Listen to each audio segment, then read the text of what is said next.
اور بالخصوص طالب علم صاحبان حضرات جو یہاں تشریف رکھتے ہیں، آپ سب کو گزشتہ سے پیوستہ کرنے کے لیے بغیر وقت ضائع کیے سوالوں کا سلسلہ جب ہمارا ہوتا ہے بچوں کے لیے وہاں سے بات شروع کرتے ہیں تاکہ آپ کی جو گزشتہ یادداشت ہے وہ تازہ ہو جائے اور اس کے بعد جو موضوع کا اگلا حصہ ہے اس پر آج گفتگو کی جا سکے۔ برائے تحلیل ظہور امام زمانہ بلند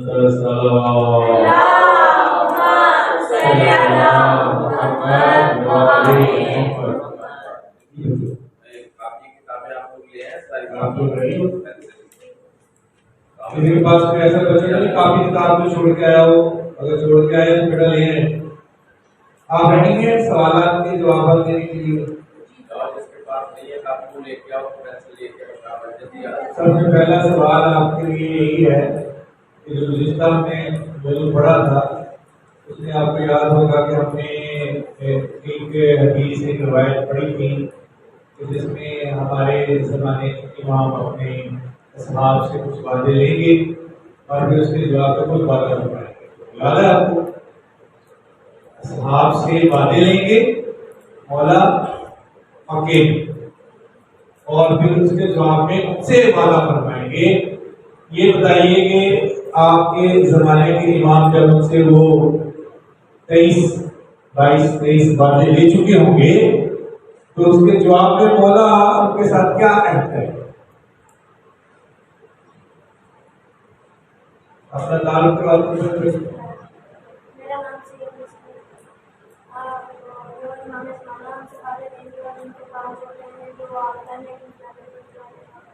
بولو بیٹا، شاباش، بولتے رہو آگے۔ جو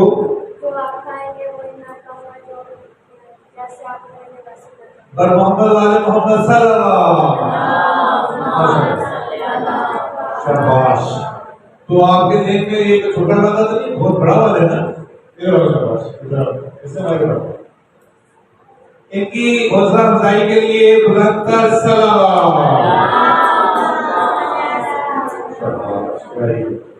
بہت اچھے، شاباش۔ انہوں نے فرمایا کہ مولا یہ وعدہ فرمائیں گے اپنے اصحاب سے جس وقت وہ باتیں اور اپنے ایمان کی پوری شرائط پیش کر چکے ہو گئے امام کے سامنے کہ جو تم پہنو گے وہی میں پہنوں گا، جو تم کھاؤ گے وہی میں کھاؤں گا، اور جہاں تم جاؤ گے تمہارے ساتھ جاؤں گا۔ اور یہ تو معمولی بات نہیں، یہ اگر حدیث جو ہماری کتابوں میں لکھی ہوئی ہے اس حدیث میں آپ غور کریں تو ہمیں اندازہ ہوتا ہے کہ مومن میں اور ان کے امیر میں بس آگے اور پیچھے کا فرق رہ جاتا ہے۔ وہ ایمان کی ساری نظریں امیر المومنین جو جماعت کا سربراہ ہوتا ہے، جو امام ہوتا ہے، اس کی طرف اوپر ہوتی ہے۔ کوئی ارادوں میں فرق نہیں رہ جاتا، وہ اسی حالت پہ پہنچنے کی، اسی کیفیت پر پہنچنے کی ہر کوشش کر رہے ہیں۔ برائے تحلیل ظہور امام زمانہ بلند سلام۔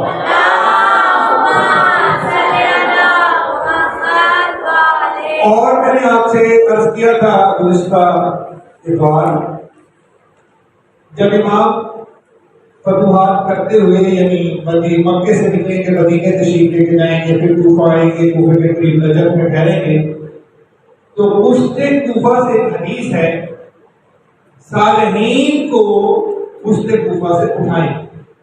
وہ جو صالحین کی تعداد لکھی ہوئی ہے جنہیں مولا اٹھائیں گے، جو نفوس زکیہ ہوں گے، ان کی تعداد ہماری کتابوں میں میں نے 2 یا 3 آپ کو بتائی کہ وہ لکھی ہوئی ہے، کتنی لکھی ہوئی ہے آپ بتائیں۔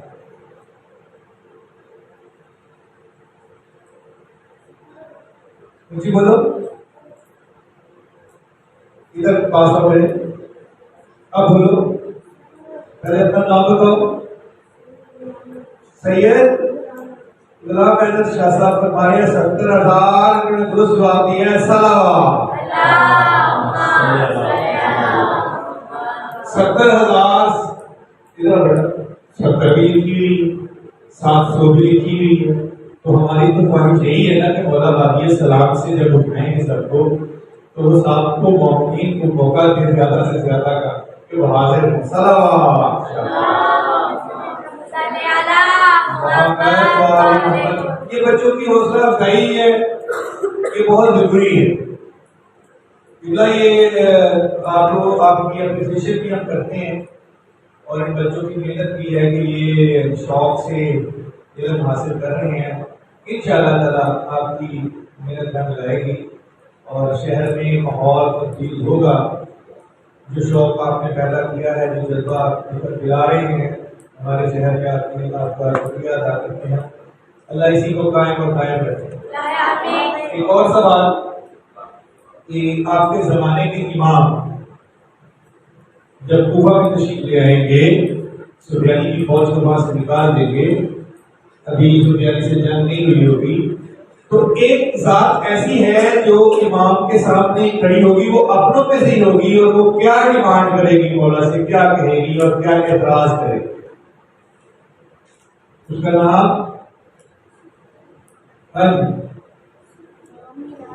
نام کی یاد تو باقی بتاؤ. کہے کہ ہمیں ثبوت دیں کہ آپ کی امام ہے. محمد وآل محمد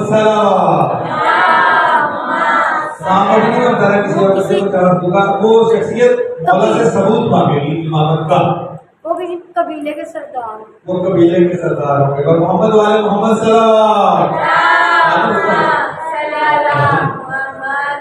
شاباش. کیا نام آپ کا؟ علی عباس. ایک اور سوال اسی شخصیت کے بارے میں.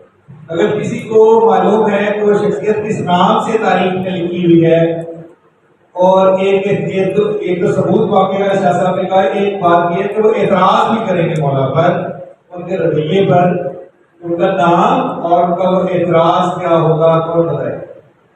آپ نے جواب دے چکے؟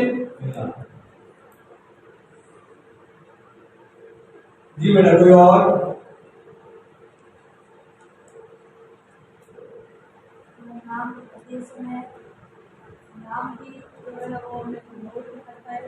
جی بولو بیٹا. اچھا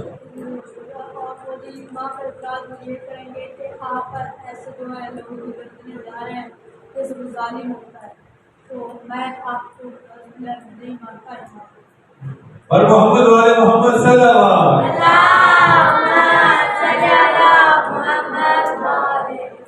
شاباش بیٹا. کہ میں آپ جس طرح لوگوں کی گردنیں اڑا رہے ہیں، جس طرح آپ کی تلوار چل رہی ہے، تو آپ نعوذ باللہ مجھے لگتا نہیں ہے کہ آپ اولاد فاطمہ سلام اللہ علیہ وسلم ہیں. آپ کے دل میں تو رہ نہیں نظر آ رہا ہمیں. تو یہ اعتراض وہ کریں گے. شاباش. آخری سوال. اب کسی کو اس ذات کا، شخصیت کا، کیونکہ یہ اسی کی بنیاد پر ایک ہمارا جو فرقہ علیحدہ ہوا تھا، وہ دین مذہب علیحدہ بن گیا ہے.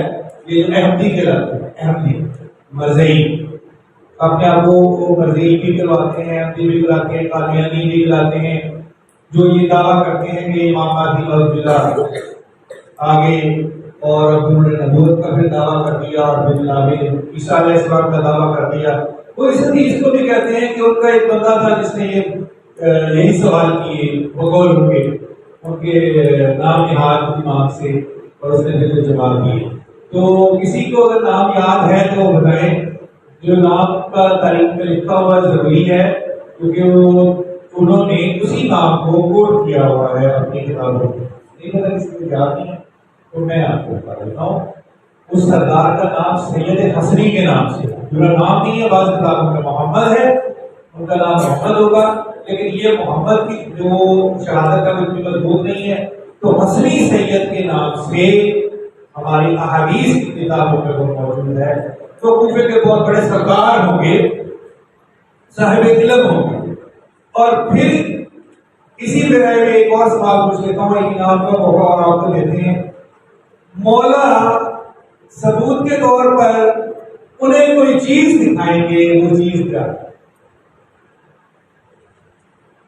ایک نام بولنا بیٹا. محمد شہزاد.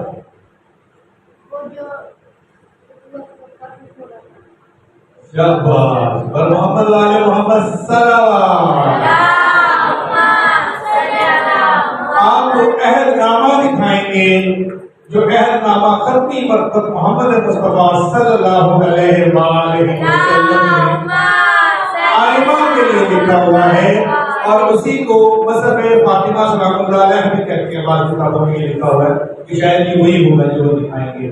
تو یہ واردات کہاں ہو رہی ہوگی؟ یہ واردات کوفہ میں ہوگی۔ کوفہ جو شہر ہے مرکز بنے گا۔ ابھی سفیانی سے جنگ نہیں ہوئی، یہ میں نے آپ کو بتا دیا تھا کہ سفیانی سے جنگ ہوئی، سفیانی کی فوج یہاں سے شکست کھائے گی تو وہ پیچھے بھاگے گا، ایک دفعہ وہ صلح کرنے کی کوشش کرے گا، ایمان کا اعلان فرمایا کرے گا، بعد میں اپنی رات کو پھر مکر جائے گا۔ یہ سارا کچھ میں نے آپ کو بتایا، لیکن بعد ازاں یہ ہوگا کہ وہ پھر مارا جائے گا مولا کے ہاتھوں سے، اس کو پنڈار کیا جائے گا، اور پھر شام کی طرف مارچ ہوگا۔ شام میں حکومت، تو جو قیام حکومت ہے کیسے کیسے شہروں میں تقسیم ہوگا، اور کس کس شہر میں پہلے اور اس کے بعد یہ حکومت بنے گی، وہ میں آج آپ کے سامنے عرض کرنا ہے۔ آپ سے التماس ہے کہ تعلیل ظہور امام زمانہ صلی اللہ علیہ وسلم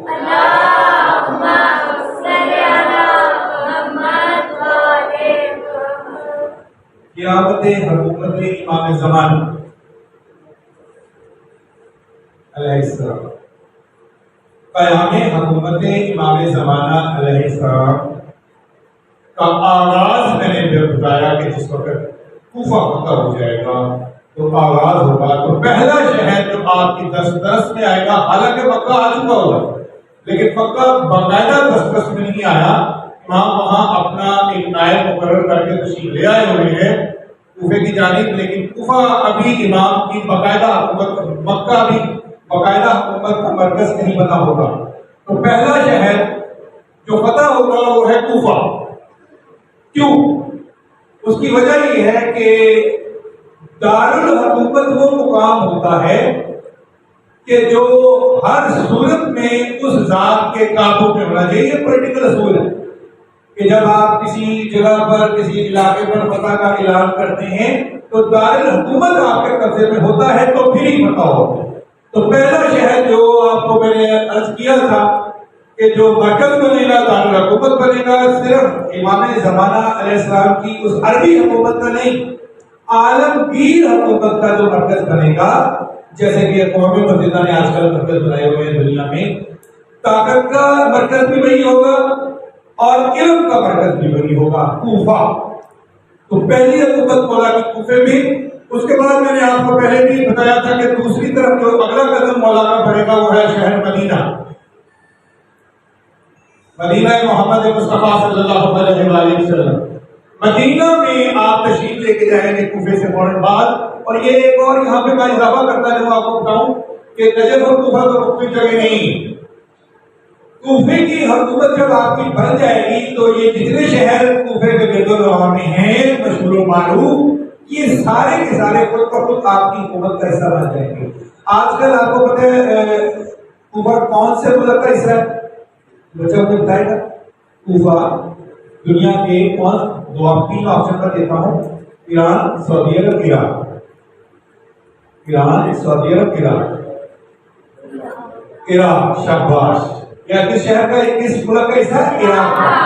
یہ جو عراق ہے یہ جیسے ہی کوفہ فال ہوگا، یعنی سفیانی مارا جائے گا نہیں، سفیانی کی فوج وہاں سے بھاگ کے واپس دمشق کی جانب چلی جائے گی، اور سفیانی کے قتل پر وہ افسوس منا رہی ہوگی دنیا کی وہ طاقتیں، بالخصوص جو سپر پاورز ہیں جو اس کو ایڈ کر رہی تھی، اس پورے میں مدد فراہم کر رہی تھی، انہوں نے جو بھی کارروائی کی ہوئی تھی وہ اب اس کو دوبارہ اس فوج کو مضبوط کرنے کے لیے اس پر سخت کر رہے ہیں۔ لیکن اس دوران ایک اور کارنامہ ہوگا، ایک اور احادیث کے مطابق، یہ میں جتنے بھی عرض کروں آپ سے باتیں، یہ کوئی بھی ایسی چیز نہیں ہوگی کہ جس کے بارے میں معصوم کی حدیث نہ ہو۔ ہاں، فرق یہ ہو سکتا ہے کہ واقعات کی ترتیب میں اپنے لاجک سے اور اپنے مطالعے سے اور اپنی پرسیپشن سے آپ کو پیش کرنے کی کوشش کر رہا ہوں، جو میں سمجھ پایا وہ میں واقعات کی ترتیب کیوں بیان کر رہا ہوں، لیکن 90% کی درستی ہوگی، 10% چانس موجود ہے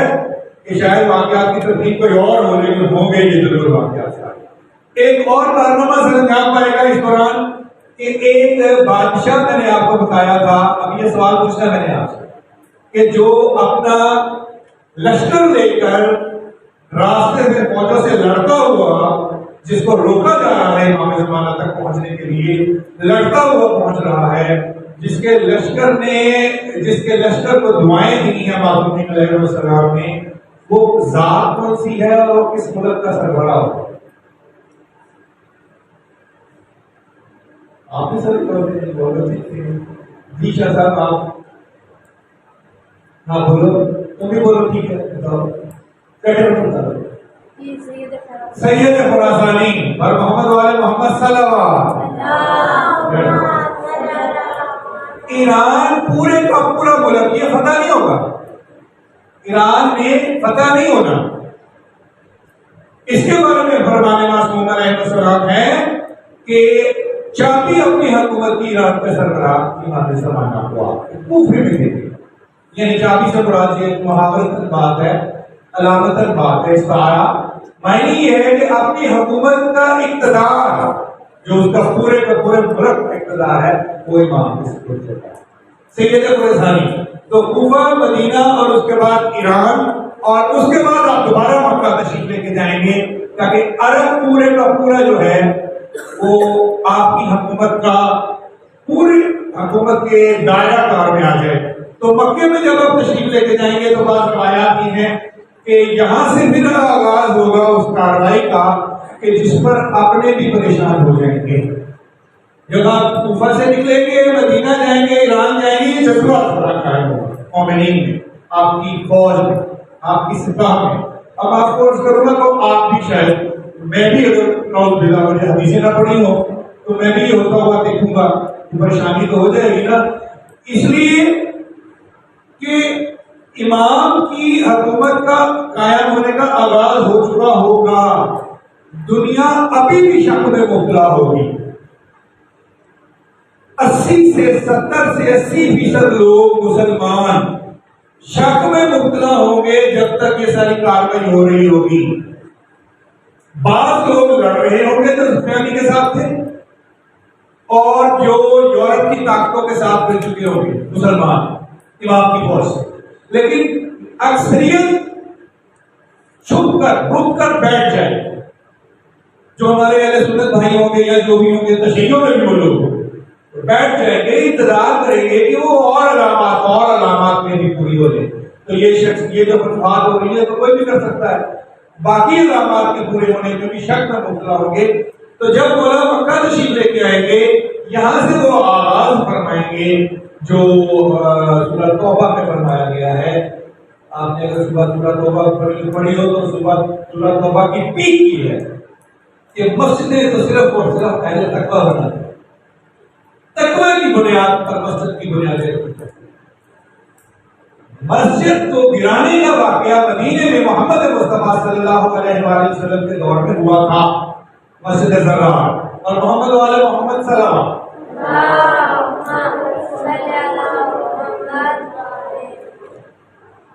مسجد زرار انہوں نے گرائی تھی۔ یہ بچوں کی ہزاروں بڑوں کو پتہ اس چیز کا، منافقین نے جو اوپر سے مسلمان تھے اندر سے مسلمان نہیں تھے، ان کو کہتے ہیں منافق۔ منافقین جن کے بارے میں پوری صورت نازل ہوئی ہے، پوری صورت قرآن میں موجود ہے۔ انہوں نے ایک مسجد بنائی تھی مسجد نبوی سے تقریباً 1.5-2 کلومیٹر دور، 2 کلومیٹر تقریباً دور ایک مسجد بنائی، اور وہ بہانے سے بنائی تھی کہ ہمارے بوڑھے لوگ ہیں تو وہاں آ نہیں سکتے تو ہمیں نماز پڑھنی ہے، وہ بہانہ آپ کا جھوٹا تھا، وہاں پر وہ اسلام کی کلاس سازشیں تیار کرتے تھے۔ تو مولا نے وہ مسجد گرا دی تھی اپنے ہاتھوں سے۔ جب مولا نے حکم دیا نا مسجد گرا دو تو اصحاب جو ہیں وہ ڈر گئے، یہ نعوذ باللہ یہ حکم خدا کی طرف سے ہے، یہ محمد مصطفیٰ نے نہیں کہا اصحاب، لیکن جو کامل یقین رکھتے تھے مولا متقین علیہ السلام صلی اللہ علیہ وسلم ادھر بخاری موسی ہوتے تھے اور مسجد کی طرف چل پڑے۔ تو محمد مصطفیٰ بھی ان کے پیچھے چلے اور جا کے اس مسجد کو آپ نے گرایا، صرف گرایا نہیں، اس پر اکٹھا کیا۔ اس کے جو آج کے دور میں جو سیمنٹ کی بنتی ہے نا، سڑیا سیمنٹ تو اس دور میں کیا ہوتا تھا، وہ کھجور کی شاخیں اور لکڑی کے بانس وغیرہ اس طرح کی چھتیں بنتی تھی، تو پتھروں کی وہ بنائی جاتی تھی دیواریں گرا کے، آپ نے کہا اس کو آگ لگاؤ، سارے آگ لگا، آگ لگا کے اس کی جو راکھ رکھی ہوئی تھی وہ بھی مدینے سے باہر ہو گئی۔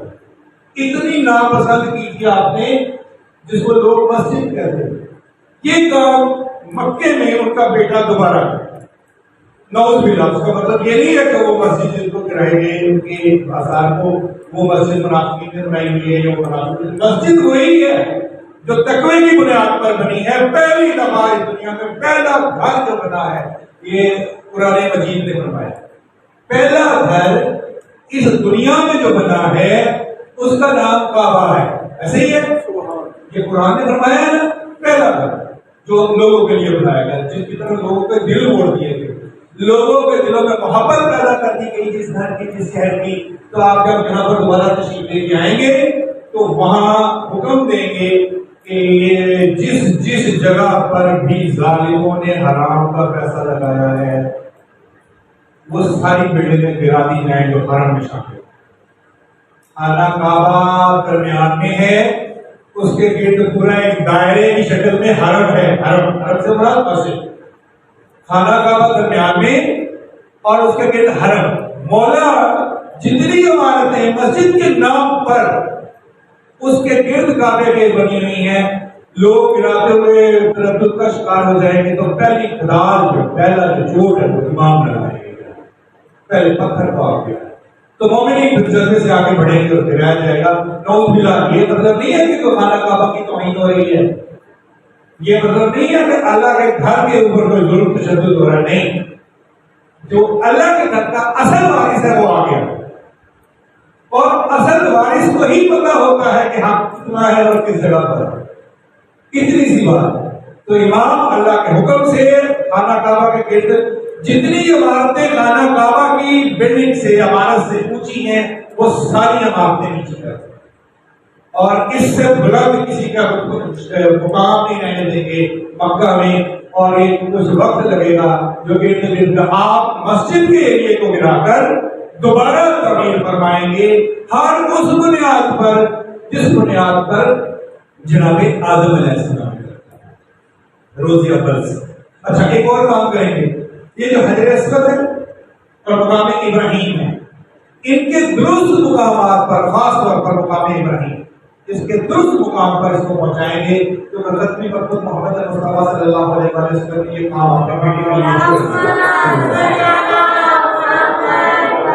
آپ نے بیٹے کے لیے چھوڑ دیا ہوگا، بیٹا آئے گا تو میں جانتا ہوں کہ یہ جو مقام ابراہیم ہے اس مقام پر نہیں ہے جہاں پر اسے ہونا چاہیے تھا، تو بیٹا میرا آئے گا تو اس کو درست مقام پر پہنچائے گا۔ امام نہ جانے اس میں کیا حکمت ہے، وہ جانے اور کا خدا جانے، اس مقام ابراہیم کو اٹھا کے اس کے درست مقام پر رکھے گی جہاں پر وہ ہونا چاہیے، جہاں پر جناب ابراہیم علیہ السلام کے دور میں تھا۔ مقام ابراہیم وہی نا جس پر جناب ابراہیم وہ پتھر جس پر ابراہیم علیہ السلام کھڑے ہو جاتے تھے، ان کے پاؤں کے نشان بنے ہوئے ہیں اس پتھر میں، اور اس بلڈنگ کو، اس عمارت کو، اس کمرے کو تعمیر کرتے ہیں۔ پتھر کہتے ہیں کہ ان کے ساتھ ساتھ چلتا تھا، متی تھا، ان کی امامت کو مانتا تھا۔ تو یہ امامت کا یہ رتبہ ہے کہ جس کو بھی حکم دے وہ اس کے متی ہونے کی پابند، پتھر کو جو ہے اس مقام پہ دوبارہ رکھیں گے، اور پھر تعمیر نو کر کے امام یہاں سے۔ اب یہ پورا عراق، ایران اور عرب، کون سے تین ممالک مولا کی دسترس میں آ چکے ہوں گے؟ جو آج کا حجاز ہے، اسے سعودی عرب کہتے ہیں لوگ، اس کا نام اصل میں سعودی عرب نہیں، اس کو حجاز کہا جاتا ہے، اور ایران، عراق، یہ تین ممالک مولا کی دسترس حکومت، پایا حکومت پہ آ چکے ہوں گے، اور ان کا دارالحکومت ہوگا کوفہ۔ ابھی وہ فوج کے جو کوفہ سے جا کے بھاگی تھی، شکست کھا کے بھاگی تھی دوبارہ دمشق کی طرف، آپ ابھی وہاں تشریف لے کے نہیں گئے، تو یہ جو میں نے اس دن آپ کو نقشہ بنا کے بتایا تھا، ایک پورا خطہ امام کی حکومت میں آ جائے گا، یہاں سے امام دوبارہ تشریف لے کر آئیں گے کوفہ میں، اور پھر جو کام آپ نے یہاں کیا تھا وہی کام کوفہ میں کریں گے۔ آپ کی جو مسجد، جامعہ مسجد کوفہ کی ہے، جو ہماری زیارات کا مرکز ہے، جہاں ہم وہاں حاضر ہوتے ہیں اور اپنی عبادات کو عروج بخشانے کے لیے دعائیں فرماتے ہیں، اپنی بخشش کے لیے جو قبول ہوتی ہیں. اس مسجد کو بھی مولا گرا دے. اس مسجد کوفہ جس حالت میں اس وقت موجود ہے، اور یہ کام بھی تردد کا شکار ہوں گے وہاں کے مومنین. آپ ان کا دل بھاری ہو جائے گا تو امام خود پھر اپنے ہاتھ سے پہلا پتھر گرائیں گے. تو مسجد کوفہ کے علاوہ کوفے میں موجود مسجد صحرا کے جو ٹوٹل 4 مسجدیں ہیں کتابوں میں لکھا ہوا ہے، یہ 4 کی 4 مسجدیں مولا شہید فرمائیں گے، ان کو گرا دیں گے. اور پھر جب یہ گر جائے گی تو مومنین آپ کی التجا کریں گے مولا سے کہ مولا آپ نے تو ہمیں گرمیوں کے موسم میں بے آسرا کر دیا، اوپر تو چھت بھی نہیں ہے، آپ کے حکم سے حدیث میں لکھا ہوا ہے ایک بادل آئے گا جو اتنے دن کوفے کے آسمان کے اوپر ٹھہر جائے گا کہ مومنین پر دھوپ نہ پڑے، اور جتنے دن تک وہ مسجد دوبارہ تعمیر ہوتی ہے. تو مولا مسجد کوفہ کو اتنا وسیع کر دیں گے کہ اس میں ہزاروں گھر ہو جائے. تو آپ اس کو پھر دوبارہ اس بلیے پر قائم کریں گے جس بلیے پر حق ہوتا ہے، تقوی پر قرآن کی آیت کا مصداق بنا دیں گے کہ جو مسجد تو وہ ہے جو تقوی کی بنیاد پر قائم ہوتی ہے. تو اس کے بعد آپ کوفہ سے ایک دفعہ دوبارہ مدینہ تشریف لے کے جائیں گے. اور مدینہ میں نے آپ کو عرض کیا تھا کہ مدینہ کی بھی ایک مسجد ہے جو 4 اہم مسجدوں کا حصہ ہے. ایک ہے ان میں سے مسجد حرام مدینہ میں مکہ کی برکت محمد مصطفیٰ کے مرکز پہ گرد جو ہے، وہ بھی آپ حقیقی اور سچی بنیادوں پر قائم کریں گے، اور وہاں بھی آپ ایسا ہی کریں گے. ظالموں کی ساری نشانیاں بتائیں، مختصر کسی مباحثے میں پڑھنے کی ضرورت نہیں ہے. ظالموں کی جتنی نشانیاں ہیں وہ آپ نے مکہ میں بھی مٹا دی، وہ آپ نے کوفہ میں بھی مٹا دی، وہ آپ مدینہ میں بھی مٹا دی. اور جب آپ مدینہ میں یہ کام سر انجام دے رہے ہوں گے تو روایت کے الفاظ کی سمجھ ہی آتی ہے کہ آپ کا حکم یہ جائے گا کہ پوری دنیا میں جہاں جہاں میرے نمائندے موجود ہیں ضرورت جہاں تک رتبہ کرو، اپنے اپنے شہر کے مسجدوں کو گراؤ اور ان کو دوبارہ حق کے اوپر حلال پیسے کے اوپر، جیسے کہ جناب ابو طالب علیہ السلام کے دور میں بنا ہوا جناب مولا علیہ السلام کے دنیا میں آنے سے پہلے کعبہ کی تعمیر میں مسئلہ ہو گیا تھا. تو آپ نے اس وقت ابھی قرآن نازل نہیں ہوا تھا، تو آپ نے کہا تھا یہ صاف نکل آتا تھا اس کی بنیادوں سے، کعبے کی بنیادوں سے تعمیر کر رہے تھے. سیلاب آیا، کعبہ گر گیا، شہید ہو گیا. تو مکے کے لوگوں نے دوبارہ تعمیر کرنے کی کوشش کی تو اس کی جڑوں میں سے صاف نکل آتا تھا. تو آپ کو بلایا کیونکہ اس وقت سرکاری آپ کے ہاتھ آ چکی تھی. تو آپ نے کہا کہ یہ اس طرح تعمیر نہیں ہوتی، سارے اپنا اپنا مال اٹھاؤ، ابو لہب بھی اٹھائے، ابو جہل بھی اٹھائے، ابو سفیان بھی اٹھائے، تمہارے مال میں حرام شامل سارے لے لو، اور کسی کے گھر میں تو حلال ہے تو لے کر آؤ، ورنہ میرے گھر میں جو ہے وہ میں لے کے. تو پھر مولا اپنے گھر سے جناب حضرت ابو طالب علیہ السلام تشریف لائیں گے، حق مال لے کر آئیں گے، باقی کی چیز جس کے گھر میں جو حلال ہوگا. تو بالکل اسی طرح سارے دنیا کی مساجد کو حق اور حلال میں قائم کیا جا رہا ہوگا. یعنی حکومت کا ابتدائی کام آپ کے سامنے اس طرح ابتدائی کام آیت اللہ خمینی علیہ الرحمہ فرماتے ہیں کہ مسجدیں ہماری قوم کی ورک شاپیں ہیں، ورک شاپ جہاں پہ چیزیں بننے کے بعد ریڈیو کی جاتی ہیں، ان کی مرمت کی جاتی ہے. ورک شاپ سے کہتے ہیں کہ لوگوں کی اصلاح کی، مشینری کی اصلاح کی جاتی ہے، گاڑیوں کی یا کسی بھی چیز کی ورک شاپ میں. تو اگر کام کرنا بند کر دے تو یہی ورک شاپیں ہماری مسجدیں ہیں. اگر مسجد میں آ کے میرے کردار کی اصلاح نہیں ہوئی ہے تو مجھے اپنے گریبان میں بھی چھانٹنا ہے اور اس مسجد کے در و دیوار کو بھی چھانٹنا ہے. یہ آیت اللہ خمینی کا فرمانا بڑا شدید خوبصورت بات ہے. تو بس مسجدیں ہماری ورک شاپیں ہیں، ہر ایک چیز کو مرکز بنانا ہے، روحانیت کے ریویو کروانے کے لیے یہاں آیا جاتا ہے. تو یہ کام ہو رہا ہوگا جس وقت اس وقت حکومت جب بڑھ رہی ہے نا، اب دنیا حکومت مندی کا شکار ہو جائے، پریشانی دنیا میں آئے. سپر پاور اس وقت ہوگی، نعوذ باللہ کی میں لفظ بولنا ہوں، اللہ استغفار فرمائے، اس وقت کی حکومتی دنیاوی سپر پاور امام زمانہ کی سپاہ نہیں ہوگی. سپر پاور وہی ہوگی جو ہے چائنا کے بارے میں جو روایات ہے نا چائنا سے جنگ لڑنی پڑے گی ہمیں، تو چائنا ایک سپر پاور کا درجہ رکھتی ہے اور یورپ تو ہے ہی ہے، کیونکہ وہ لکھا ہوا ہے کہ جو رومن فوجیں ہیں وہ مدد کر رہی ہیں سفیانی کی، اور اس کے بعد دجال جو بھی ہے اس کی مدد بھی جو کر رہی ہے رومن فوجیں ہوگی، تو رومن فوجیں یہ یورپ اور اسی طرح جو آج کل کے دنیا میں سپر پاور امریکہ موجود ہے، یعنی یہ ساری فوجیں، یہ ساری ممالک سپر پاور ہی ہوں گے، درمیان سے عرب کے خطے سے ایک نئی حکومت، ایک نئی طاقت اٹھنے کی کوشش کر رہی ہے، اور جو اٹھنے کی کوشش کر رہی ہے اس کو اپنے اٹھان کے ساتھ ہی دین حق اپنی مرتبہ محمد مصطفیٰ کی زبان سے نکلے ہوئے ایک ایک فرمان کو پورا کرتی ہوئی چلی آ رہی ہے۔ یعنی یہ انتظار نہیں کیا جائے گا کہ پہلے میں طاقتور مقتدر حکمران بن جاؤں اور پھر میں دین نافذ کروں گا، ایسے نہیں ہوگا۔ دین جو محمد مصطفیٰ کا ہے وہی دوبارہ زندہ کیا جا رہا ہوگا۔ تو یہی تو وجہ ہوگی کہ جس وقت یہ ان علاقوں پہ امام کی حکومت بن جائے گی تو پھر پوری دنیا میں مسلمان جہاں جہاں بھی ہیں، جس جس جگہ پر بھی ہیں، وہاں سے بھاگے رش کریں گے۔ اور کہا یہ جاتا ہے کہ یہ جو کوفہ ہے، اس شہر میں رہنے کی خواہش مومنین کے دل میں اتنی بڑھ جائے گی کہ تقریباً 70 میل لمبائی چوڑائی میں پھیل جائے گا یہ شہر۔ ایک ایک انچ کی جگہ، بالشت کی جگہ فرمانے معصوم ہے کہ لوگ اپنی زندگی کی ساری کمائی لے کے خریدنے کی کوشش کریں گے، اس کی جگہ اتنی مہنگی ہو جائے گی، کربلا تک اس کی حدود چلی جائے گی۔ یعنی کربلا کا جو موجودہ شہر ہے وہ کوفہ شہر کا حصہ بن جائے گا۔ اتنا دنیا کاسموپولیٹن سٹی، دنیا کی سب سے بڑی کاسموپولیٹن سٹی جو ہے وہ کوفہ بن چکا ہوگا۔ دنیا سے لوگ فلائٹیں لے کر اپنے سارے مال گودام بیچ بیچ کے کوفے میں آ رہے ہوں گے اور اپنی زندگی کی ساری کمائی بیچ بیچ کے ایک ایک بالش میں ایک ایک فٹ، دو دو، چار چار فٹ جگہ خریدنے کی کوشش کر رہے ہوں گے۔ تو مولانا نے فرمایا ہے کہ خوش قسمت ہیں وہ لوگ جو کوفے میں اس وقت قیام کریں۔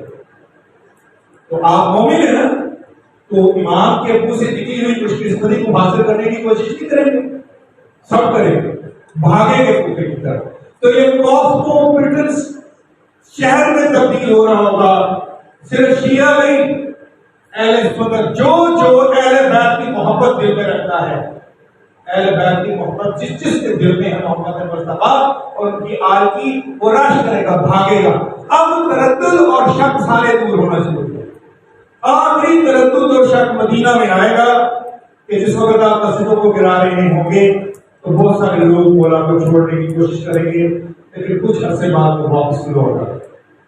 وہ معلوم ہے آپ کو، میں نے عرض کیا کہ مسجدیں گرتی ہوئی کوئی نہیں دیکھے گا تو بہل جائے گا اس کا دل، لیکن پھر وہ لوٹ کے مدینے میں ہی واپس آئیں گے، دوبارہ تجدید محنت کریں گے اور پھر امام دوبارہ کوفہ تشریف لے جائیں گے۔ یہاں سے 2 فوجیں کوفہ سے چلیں گی، ایک ہندوستان کی طرف اور ایک شام کی طرف۔ ان 2 ممالک کی طرف، ہندوستان سے بعد ہمارا آج کا پاکستان اور انڈیا، 2 ممالک کی طرف انہی علاقوں کے رہنے والے لوگ فوجوں کی شکل اختیار کریں گے۔ اسی علاقے کے لوگوں کو جو امام کی قدموں میں حاضر ہو چکے ہوئے ہیں، مولا حکم دیں گے کہ یہ پرچم ہے، اس پرچم کو لے کر جاؤ ان کی فتوحات کے لیے، اور خود اس لشکر کو اور دونوں لشکروں کو رخصت کرنے کے بعد جب شام میں پیڑ لگے گا، میدان سجے گا، تو پھر مولا شام کی طرف تشریف لے کے جائے گا۔ یعنی شام وہ مقام ہوگا جس کو آپ عزت افزائی بخشیں گے اس وقت اس جنگ میں خود اپنے ذاتی طور پر بطور سپہ سالار حصہ لینے کے لیے، جبکہ ہند میں جو فوج جائے گی وہ بہت بڑی فوج ہوگی اور ہند میں فتح کرنے میں مشکل پیش نہیں آئے گی، کیونکہ اس کی وجہ یہ ہے کہ بالکل اسی طرح جب ہند میں پہلی دفعہ مسلمان آئے تھے تو سیدوں کے آگے یہ اپنا دل لیے ہوئے کھڑے ہوئے، دل ہاتھ میں رکھا ہے کوئی ہو جو خریدے، شاید لباست لباست کا شعر ہے، دل ہاتھ میں رکھا ہے کوئی ہو جو خریدے، ہم بھی تو ذرا دیکھیں خریدار کس میں۔ جس طرح سید پہلی دفعہ یہاں تشریف لائے تھے تو یہاں کے لوگوں نے دل و جان اپنی نذرانے پیش کر دیے تھے، بڑے عزت و احترام سے رکھا تھا سردار کو۔ بالکل ویسے ہی جب مولا کا لشکر یہاں آئے گا تو ہندوستان کے لوگ پہلے سے تیار ہوں گے. تو یہ بغیر جنگ کے بغیر لڑائی کے لیے فتح ہو جائے گا. اسی لیے جیش ہند کی تعریف کی گئی ہے احادیث میں. تو ہمارے بہت سے بھائی ایسے ہیں جو اس حدیث کو اٹھا کے اپنے مقصد کے لیے استعمال کرنے کی کوشش کرتے ہیں. تو وہ جو گردنیں کاٹنے والے، ظلم کرنے والے آج کے لوگ ہیں، جو سرحد کو ڈھونڈ ڈھونڈ کے مومنین کو ڈھونڈ ڈھونڈ کے مارتے ہیں، ان کو زبردستی جیش ہند بنانے کی کوشش کرتے ہیں. جب کہ جیش ہند کا مالک جب آئے گا، اس کا سربراہ آئے گا، تو پوری دنیا اس کی خوشبو کو دیکھے گی، کیونکہ لوائے حمد کا سایہ ہوگا اس لشکر پر جو جیش ہند کی شکل میں آیا ہے. یہ واپس جا رہے ہوں گے، شام کا لشکر وہاں موجود ہوگا. تو اس وقت پوری دنیا کی سپر پاور میدان میں ٹوٹ جائے گا. اب یہاں وہ جو فلسفہ میں نے آپ کو بیان کیا تھا دجال کا، یہ جو دجال کا فلسفہ ہے نا، اس کے بارے میں تو پولیس بات ہے. اب وہ تو نہیں ہو رہے. آپ سے التماس ہے کہ قائم اعلی محمد کے ظہور کی دعا کے طور پر بلند تر صلوات کریں.